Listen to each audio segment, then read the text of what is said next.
So, in political contests, the name of the game is distinguishing yourself from the competition.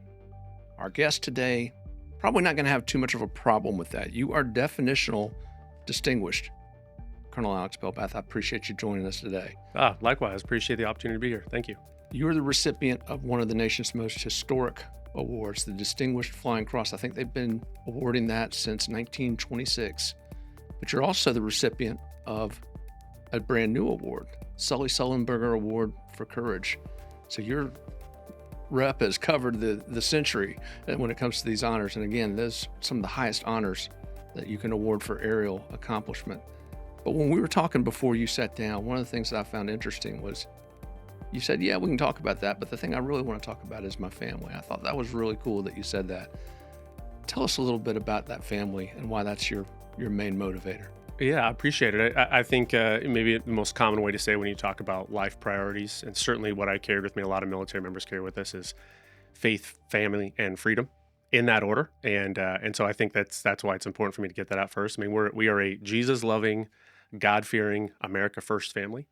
And, anybody who's served in the military, and I think this goes for law enforcement and for firefighters, you understand that your family is also serving.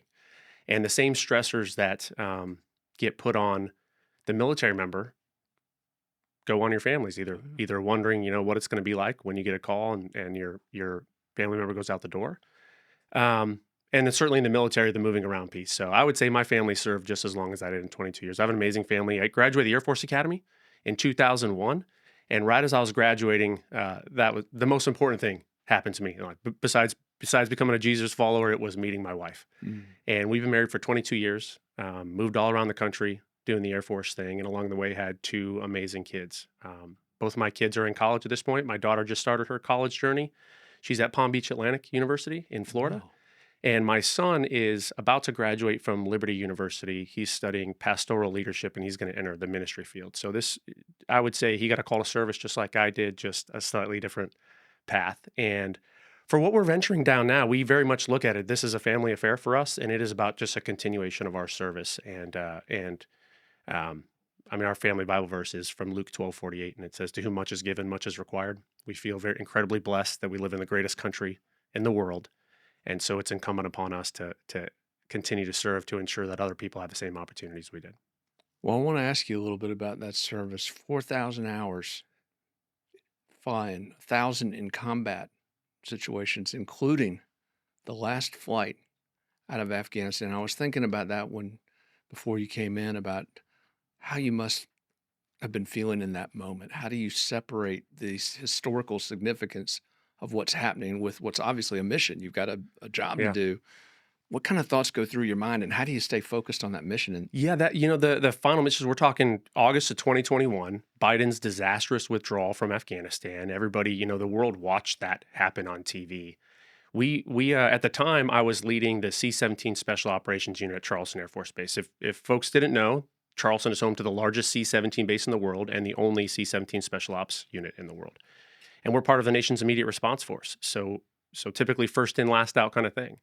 So we got sent in just before Kabul fell, and we're on the ground for that disaster. I mean, it's, the world kind of watched that whole scene unfold, mostly on Twitter at the time, yeah, amazingly enough.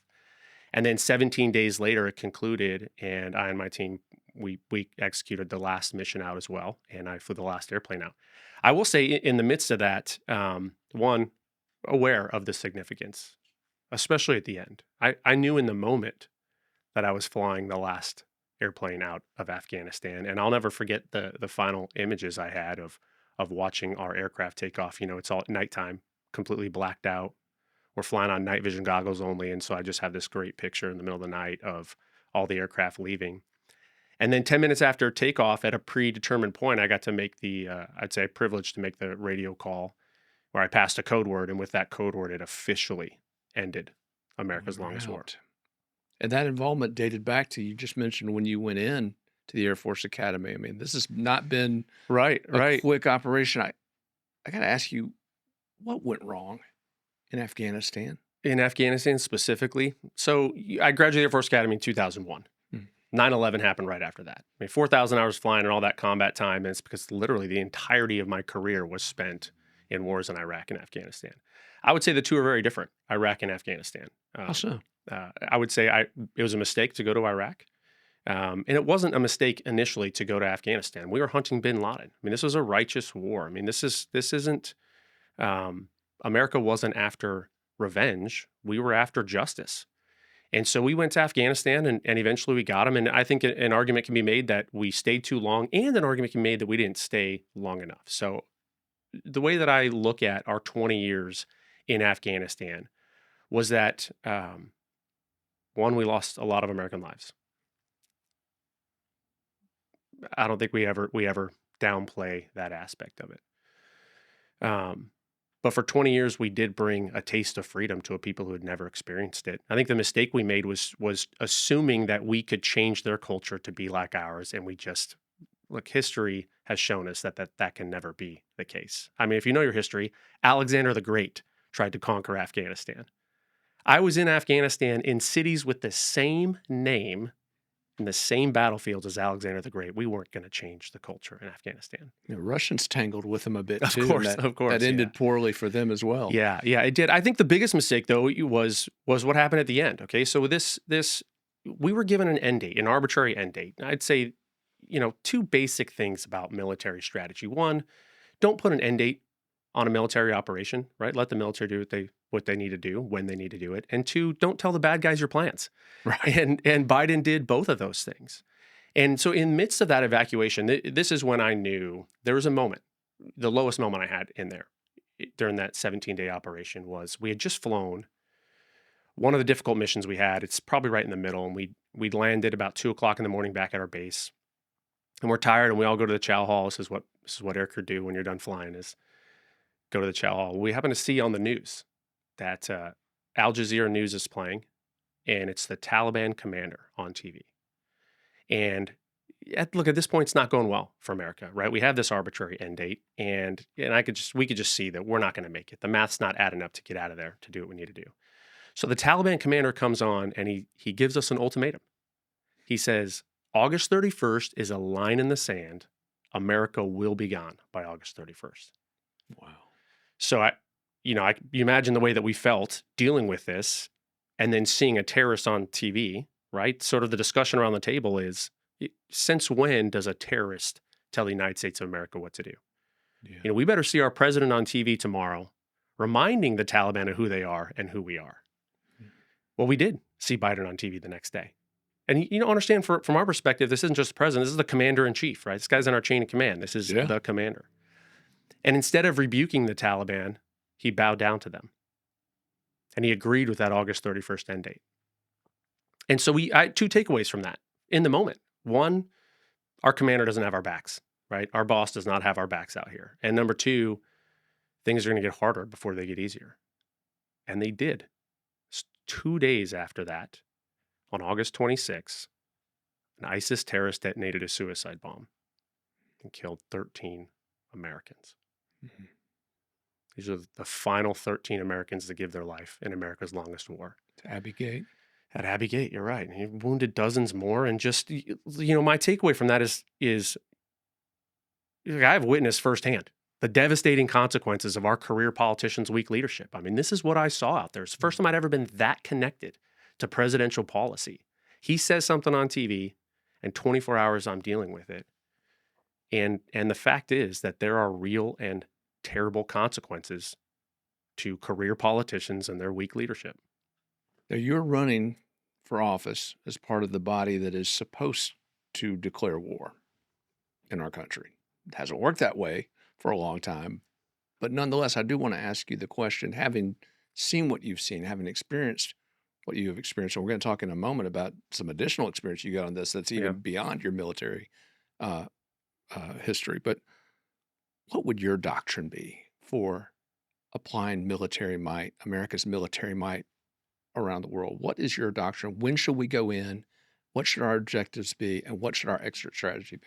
Yeah, I'll tell you what it should be is exactly what I'm seeing right now. One of the reasons I think President Trump is doing such an amazing job is we're watching peace through strength be so incredibly effective. Put boots on the ground. Putting our young Americans at risk is a last resort. Mm-hmm. But if the rest of the world doesn't respect the United States of America and our strength, then that's what it's going to lead to. So, what we're seeing right now from President Trump is him using all kinds of influences to prevent that from happening. While at the same time, these other countries knowing, we saw it with the Iran strike, that the president is not afraid to take action if we need to. We're seeing it against the narco terrorists, right? Coming drugs in Coming the out of South Caribbean. America. Absolutely. I mean, actions like that are what keep Americans safe. And so this is the strategy: is whatever it takes to keep boots off the ground. This is what we're going to do. But then make no mistake, if we need to put boots on the ground, we're going to be the biggest, the toughest, and the baddest, and we're going to win. And not take orders from the terrorists anymore. That's right. Not In the take orders field. from the terrorists. And Secretary of War Hegseth said it a while ago. He said it best, right? They worked so hard to get the wokeness out of the military, which was, I mean, DEI and wokeness is what I lived with for over half of my career, and it did make us weaker. And so when he came out and said, diversity is not our strength is our strength. I mean, music to the ears. Yeah. There's a reason that recruiting numbers are way high right now, and it's because we're getting back to the basics. You know what guys wearing the uniform want to do is we want to go do our jobs. Yeah. And sometimes that means going to kill bad guys. Yeah. The job of the military, one of the generals I work for said this, is like, America doesn't like home games. We prefer away games, right? 9/11 was a home game. We didn't like that. The border's been a home game. That's right. That's right. It has been. So it's another thing you've been outspoken in your campaign is the crackdown on the illegal immigration and the corrosive impact it's had on our communities here. But as you look at the race now that you're facing, you're going to draw on your experience, obviously, and folks admire what you did in Afghanistan, but also you've got experience beyond that. You've been in budget positions in Washington, D.C. You've advised the chairman of the Joint Chiefs of Staff, one of his top advisors. Tell us a little bit about after Afghanistan, what you've been up to. Yeah. Well, that both of those experiences happened before, well, kind of in the middle of my career. So I'd been to Iraq and Afghanistan, but before the fall of, before August of 2021. So in career progression, I got sent to the Pentagon. This was a very influential time in my career. And you leave a cockpit and you go work in one of the many jobs. And for me, that was to go work in the Air Force Budget Office. And 2 years in there, I'll never forget it's an $800 billion plus budget. I'll never forget the number that I was working with while I was there. And I left there as what I would consider being an economic policy expert. I mean, this is working with members on the Hill, working with Congress to help shape the Air Force budget, getting an understanding of what it's like. My biggest takeaway from there, this is what I learned. Everybody talks a big game. Politicians love to talk a big game. You want to know what somebody's priorities are? Look where they spend their money.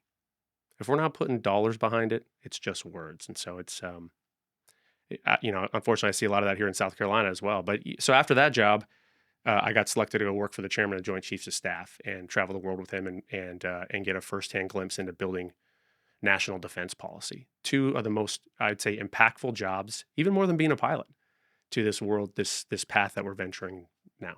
Yeah. Obviously, a very crowded race to replace Nancy Mace. At least we think. She said she's going to step down, or is that still up in the air? Yeah, I've no idea. No idea? No idea. A lot of folks running for this office have been critical of the current occupant, of Representative Mace, who's running for governor at the moment.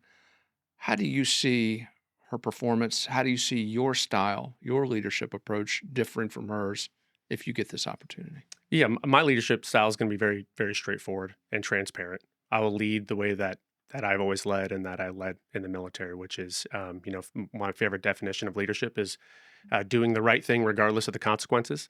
And then we'll add transparency to that. So this is the campaign that we're running that we'll continue to focus on is the great things that we're going to do. And I think, what Americans are tired of seeing is career politicians in seat making decisions that further their career, not necessarily further America.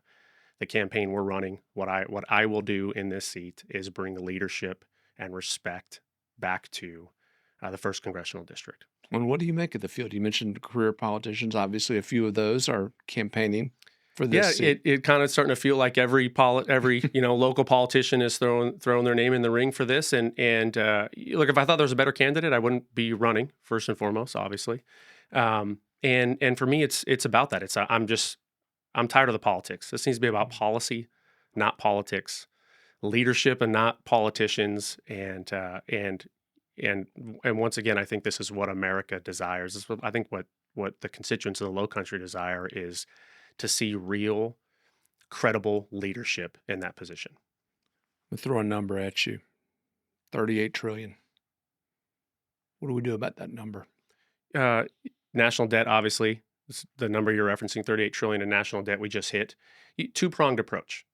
One, and we're seeing the Trump administration do, I think, both of these really well. One of them is not being celebrated at all, and that's really what I'd love to touch on. But we have to tackle the debt. The way we tackle the debt is by getting rid of so many of these ridiculous programs, right? The one that's ongoing right now that I fully support, I think a lot of people support, is getting rid of the Department of Education. Wholesale cuts, right? Not piecemeal, we're talking trillions of dollars. Millions of dollars means nothing. Right. So getting rid of these massive programs like that. Tackling healthcare. And this, we mentioned the border, and it's not just about getting rid of criminal illegals. We know that all illegals are adding to the financial burden of this country.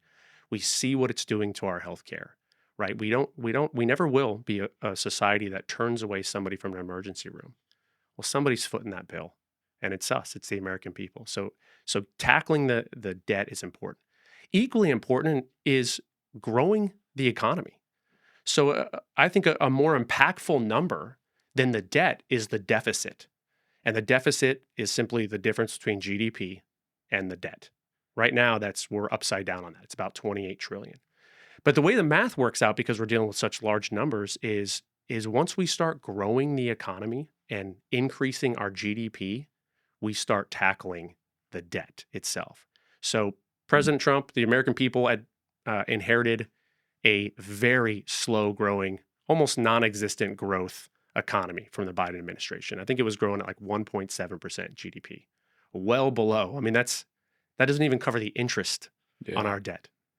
Well, if you saw in the last two quarters, the Trump administration's already grown GDP got it up to 3.7 and 4% in the fourth quarter. So the way this math works out is at 3.7% GDP increase over 40 years, our debt, the deficit, goes to zero. So sound very similar to Vivek Ramaswamy. We interviewed him a while back, and this was his argument, is that you can't really address it completely through cutting spending. We kind of passed that event horizon, but you've got to do it through economic expansion. Right. We're always going to have debt, right? We've agreed to this as Americans. We're always going to have some level of debt. Just like any American, you have a mortgage on your home. As long as your income is greater than your debt, you're okay as a family. This is where we need to get back to as America. So and the way that we grow the economy is by continuing to cut taxes, right? Extending the Trump tax cuts, which has brought $2,500 back to every hardworking family in the Low Country already. Ensuring that continues, number one. Number two, tackling the affordability crisis, right? We grow the economy by allowing everyday Americans to spend money on the things they want to spend. So that needs to be a major focus. Well, I want to ask you about Trump. Obviously, praising his economic policies here, praising his peace through strength military approaches. Your campaign has been very aggressive in marketing you as a Trump conservative. Yeah. In fact, saying that you're going to bring reinforcements to Trump in Washington if you're elected. He's had a difficult few weeks, though. The Epstein files have really raised some ire on the right flank. A lot of folks have questioned him and his inconsistency on that issue. But I wanted to ask you, if you're up there, if you're in a position where he needs to be called out, questioned, challenged, and he's a guy who doesn't really like that, are you willing to do that? Yeah, I'd say, first and foremost, this is what I love about the Republican Party. I love being a Republican for many reasons. Here's one of them. We are not afraid to hold our leaders accountable, right? You contrast us with the Democrats when we saw Joe Biden clearly belonged in a nursing home, and the entire Democratic Party, no, he's fine. Everything's fine. Clearly knowing that's a lie. You don't see that on the Republican side. Like, we hold our leaders accountable. It's fantastic. I love that part. When it comes to the Epstein files, what I would say is President Trump has given none of us a reason to doubt him. He has followed through on every single promise he gave to the American people. Even in tariffs, where we've discussed the long-term effects of what tariffs can be, he's proving to be right on tariffs as well. So I would say he has given us no reason to doubt him. And same thing, no reason to doubt him on the Epstein files. So he did just push to release the Epstein files too, right? I wonder It took a little cajoling. It may have, Didn't but come right out yeah, and my do it. take on that is, I don't know. I don't know President Trump personally, but it looks to me like he was frustrated by a lack of trust in him and what we're accomplishing right now, and that this is a distraction. This is like the Russia hoax all over again. Like, quit distracting from what really matters. This is the Democrats complaining about the construction at the White House, right? These issues that aren't important to America when he is really accomplishing a lot of great things. And so I have no problem going to hold our leaders accountable, including President Trump, if that's what it takes. But what we'll do first is be united as a party, support him until we need to hold him accountable. And as so many, I'd say, great conservative Republicans did, we are now getting exactly what we want, which is the release of the Epstein files. Indeed. Colonel, you've been incredibly generous with your time. We got one or two more real quick. I wanted to point out something. You just mentioned the Democrats. Obviously, this is a district that in the past has been very competitive. Mhm. I believe it's an R+6 around now, so it's shaded a Right. little bit redder than it has been in the past, but still a district where a Democrat could conceivably catch a hot streak and make trouble in a general election. But I wanted to ask you, in the aftermath of the off-year elections, you posted on X, the left is telling us who they are, and we need to listen. And then you talked about how it wasn't just incumbent upon Republican voters uh, to pick Republicans, or it was incumbent upon them to pick the right type of Republican in a primary to go up against Absolutely. that threat, someone who knew what it meant, and I quote, to go to war with a real enemy. Absolutely. What makes you the right Republican to win in a general election in a district that could be competitive? Yeah, so I do believe this. You know, what I experienced in Afghanistan, what America watched happen in Afghanistan was terrible, and it was due to incompetence, and there were some real negative effects of that. I think what America is facing right now from the left is much more dangerous to the country. I mean, this isn't just, Mom Donnie in New York City, who's obviously a socialist, probably a communist, definitely a terrorist sympathizer. Yeah. It's not just him getting elected, it's watching the mainstream Democratic Party endorse him. They have embraced him. People are talking about him being the future of the Democratic Party. Are we as Republicans, the rest American citizens in general, that is a huge warning flag to us, right? We need to be understanding right now that we are facing a completely different type of Democratic Party. And 2026, if what we just saw in November of 2025 is any indication, 2026 is going to be an extremely challenging year for us to keep this on the rails, right? We know what happens if the House loses, if the Senate loses, President Trump gets impeached on day one. All of the goodness that he's accomplished in this last year comes to a screeching halt immediately. So that's why I'd say this isn't just about electing a Republican into the seat, into the primary, number one, who would be vulnerable to a Democrat because, if we're just perpetuating politicians, not what America needs and certainly not what's going to affect us in D.C., but it's also about getting that person to D.C. to align with President Trump and go toe-to-toe with these people who are literally trying to tear down the fabric of America. So that's what I mean when I say that it's not just about Republicans, that this is about the right Republicans for the low country in Washington, D.C. And you feel like you can reach that MAGA base and the Nikki Haley Republicans? Because if you look at the different congressional districts in South Carolina, Nikki Haley did very well in the first congressional district.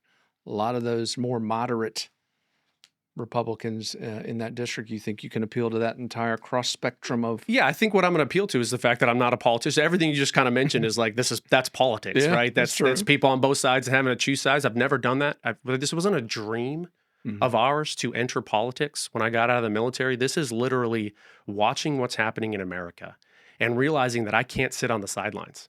That the battlefield has just shifted from overseas to DC, and it's a fight that I feel called to be a part of. So I don't think I'll have any problem reaching everybody because I'm not a politician who has to worry about what side of the fence I'm on within the Republican Party.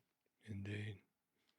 Colonel, appreciate you taking the time as somebody who has always argued against a lot of America's misadventures in terms of foreign policy, irrespective of people's views on that. Just as a citizen, thank you for all you've done. I appreciate that. You mentioned at the outset how it's not just you, it's your family as well. Thank them again for what they've sacrificed. as well. But I hope you'll come back as this race unfolds, and I really appreciate you taking the time to share with our audience Yeah, thank who you. you are and where you come from, man. Appreciate it. Likewise, thank you so much for the opportunity and the time. Wonderful, wonderful few minutes with you. Thank you. Yes, sir.